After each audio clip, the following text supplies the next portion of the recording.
안녕하십니까. 3D 그래픽 디자이너 홍시입니다. 오늘은 맥스 튜토리얼 강좌 세 번째 시간으로 저번 시간의 메인 툴바의 활용에 대해 이어서 설명드리도록 하겠습니다. 바로 시작해볼까요? 토글이라는 건 특정한 입력값으로 온오프가 된다는 의미인데요. 저희가 앞으로 자주 쓰게 될 스냅의 단축키는 S입니다. 스냅을 오른쪽 마우스로 클릭하게 되면 화면과 같이 옵션 창이 뜨는데요. 현업에서는 주로 버텍스나 미드 포인트를 체크하고 모델링 작업을 했습니다. 사실 다른 거는 거의 사용을 안 하실 텐데 잠깐만 짚고 넘어가 볼까요?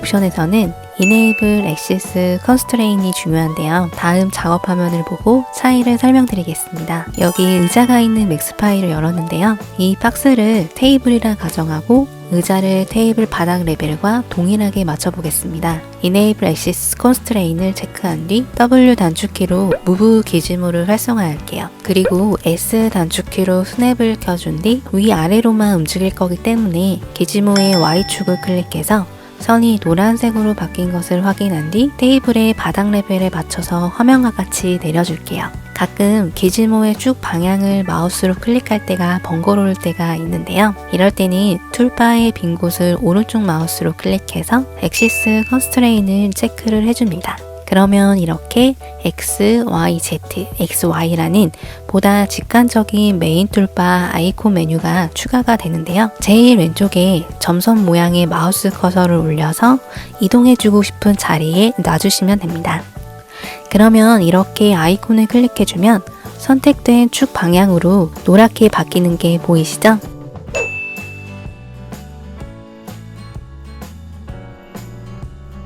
엑시스 컨스트레인을 체크해주지 않으면 스냅을 잡는 게 어려워져요. 실무에서 정말 자주 사용하기 때문에 세이브 커스텀 UI로 기본값으로 설정해 두시는 게 좋습니다.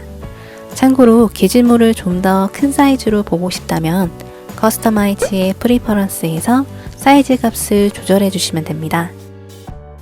다음 아이콘을 보시면 각도기 모양이 보이시죠? 이건 단축키 2로 로테이트, 즉 회전을 할 때와 관계가 있는데요. 앵글 스냅의 단축키는 A입니다. 활성화가 되면 이렇게 5도씩 회전을 하는데 이 수치는 마찬가지로 오른쪽 마우스를 클릭해서 옵션 값을 조절할 수 있습니다. 다음으로 Edit Named Selection이 보이는데요. 이건 모델링을 하다 보면 꽤 유용하게 쓰일 때가 있습니다. 이렇게 자잘하게 폴리곤면이 많을 때 힘들게 선택했던 영역을 다시 한번 편집하고 싶을 때가 있지 않으셨나요? 선택한 영역을 저장하고 싶을 때 이용할 수 있는 메뉴인데요. 바로 예시 작업 화면을 보실게요.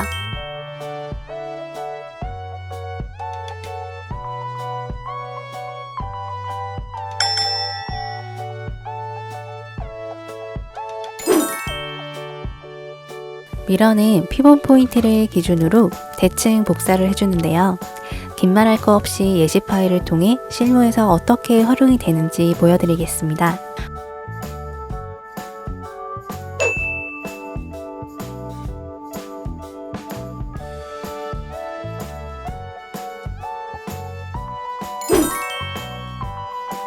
얼라인은 정렬과 관계된 아이콘인데요. 단축키는 Alt A입니다.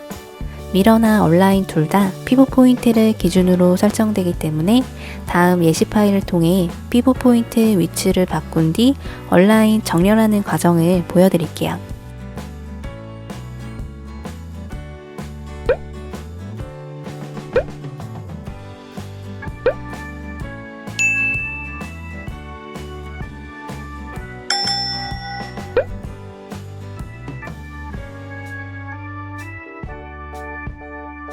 하이어라키는 계층이라는 뜻의 단어인데요.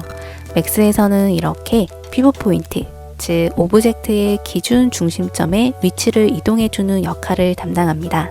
모델링 파일을 가져오면 가끔 피벗 포인트가 엉뚱한 곳에 가 있는 경우가 종종 있는데요. 이럴 때는 얼라인먼트에 센터 투 오브젝트를 자주 사용하기 때문에 저는 단축키로 지정해서 사용하고 있습니다. 커스터마이즈 유저 인터페이스에서 카테고리를 올 코맨드로 바꿔준 뒤 CEN을 빠르게 키보드로 쳐주면 센터 피봇이라는 게 보이는데요.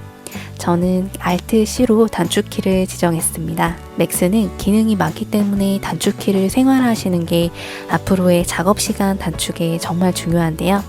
저는 이걸 엑셀 파일로 정리해서 출력을 한 뒤 작업하면 옆에 걸어두고 생각 안 나는 건 수시로 보면서 손으로 단축키를 익혔습니다. 제가 사용하던 단축키를 더보기란에 파일로 올려놓을 테니 참고하셔도 좋을 것 같습니다. CN 익스플로어는 단축키 Ctrl Alt O로 H의 Select by Name과 흡사한 기능이지만 조금 더 업그레이드 되었다고 생각하시면 됩니다. 현업에서 작업했던 씬 하나를 열어서 차이점을 보여드릴게요. CN 익스플로어에서는 이렇게 창이 오픈되어 있는 상태에서 컨트롤로 다중 선택을 하거나 Shift로 연속 선택을 바로 할 수 있는데요. Select by Name은 선택할 때마다 창을 다시 열어줘야 해서 번거롭다는 단점이 있습니다. 앞에서 Edit Named Selection에 대해 설명해 드렸는데요. CN 익스플로어는 이와 비슷하게 화면과 같이 선택한 오브젝트를 저장해 두고 이를 다시 손쉽게 선택할 수 있는 기능도 있습니다.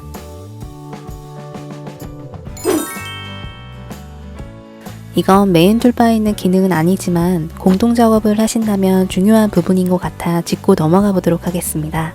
일전에 모델링을 하면서 이름을 지정해주는 습관이 중요하다 했는데요. 사실 저는 일일이 만들 때마다 이름을 지정해주기보다는 마지막에 파일을 넘길 때 한 번에 정리를 해서 시간 단축을 했습니다. 바로 툴즈의 Rename Object라는 기능을 활용했는데요. 저는 자주 사용하기 때문에 단축키 Shift 세미콜론으로 지정했습니다.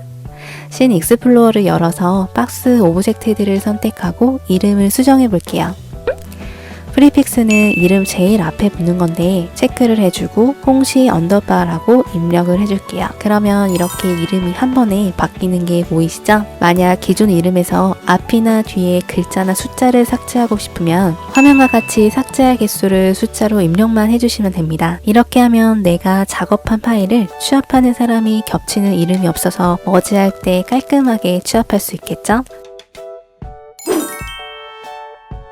저는 CG회사 처음 직장이 레이어 사용을 안 해서 영상회사로 이직한 뒤 이 기능이 익숙하지 않았는데요.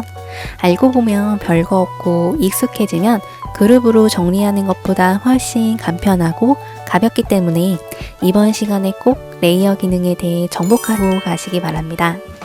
레이어 아이콘을 클릭하면 이런 창이 뜨는데요. 저는 커맨드 패널 창 쪽으로 위치를 이동해서 단축키를 지정해 사용하고 있습니다. 어쨌든 오브젝트들이 모두 이렇게 디폴트 레이어로 속해 있는데요. 디폴트 레이어는 삭제하거나 이름 수정이 안 되기 때문에 비워놓거나 임시로 오브젝트를 잠시 넣어주는 용도로 사용했습니다. 이건 정답이 없으니까 회사에 입사해서 정해진 가이드에 따라 수정하시면 될 것 같습니다. 원하는 오브젝트를 선택해서 Create New Layer 아이콘을 클릭하면 이렇게 새로운 레이어가 생성되면서 이동을 하는데요. 여기서 또 수정을 하고 싶으시다면 화면과 같이 오브젝트를 선택한 뒤 레이어 생성 아이콘을 눌러주시고 바깥으로 빼주시면 됩니다. 주의할 점이 있는데요. 그룹을 생성할 때는 이렇게 종이 3장이 겹쳐져 있는 모양의 레이어 아이콘이 어디에 활성화되어 있는지 확인을 하신 뒤 만들어야 그룹과 오브젝트가 하나의 레이어로 속하게 됩니다.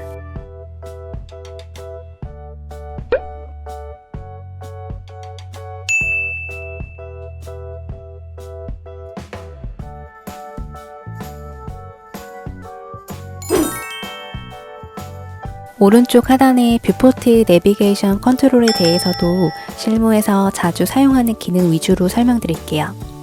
돋보기 모양이 처음으로 보이는데요. 아이콘을 눌러가며 줌을 하시는 분은 없으시죠? 마우스 가운데 휠을 위아래로 움직여주시면 화면이 확대 축소가 되고 Alt를 누른 상태에서 마우스 가운데 휠을 눌러주고 움직여주시면 이렇게 화면이 3차원으로 돌아갑니다. 나머지는 직접 클릭하면서 보시면 될 것 같고 여기 줌 리전이 보이는데요. 이건 장면이 무거운 맥스 파일에서 꽤 자주 사용을 했습니다. 마우스 휠로 확대하는 것조차 버벅일 때가 있는데 이때 줌 리전 아이콘을 클릭해서 범위를 드래그 해주시면 이렇게 빠르게 원하는 지점으로 확대가 됩니다. 이번 시간에는 메인 툴바의 나머지 기능들과 뷰포트 내비게이션 컨트롤에 대해 소개해 드렸는데요. 기본적인 조작법을 익혔으니 이제 드디어 실무에 접근해서 어떻게 이 기능들이 활용이 되는지 앞으로 강좌를 통해 알차게 소개해 드리도록 하겠습니다. 그럼 다음 시간에 만나요.